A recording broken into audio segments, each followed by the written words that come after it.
Nou die is waarvan ek praat. Die is waarvan ek fucking praat.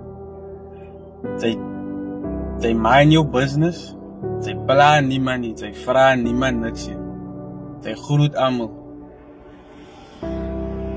En dan vind hulle net some type of way om 'n poekse probleem in jou te hê op die einde van die dag. Nou verstaan mense nie môre hoekom sy hulle nie groet jou, hoekom sy nie hy persoon groet jou, hoekom wil sy nie by hy mense gaan sy huis gaan nie, of whatever the case may fucking be, as gevolg van die vuil trap kak wat hulle agter die rug doen om vir jou nou dinge difficult te maak.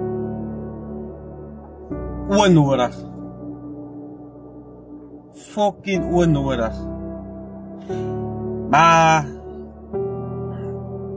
ek gaan nie letter opsit op die einde van die video en dan kan julle net pause en dan lees julle die kak wat die mense by mekaar is om 'n issue te vind met 'n man. En dan sê hulle nog vir my, hier's 'n love letter vir jou. Jou eie fucking mense.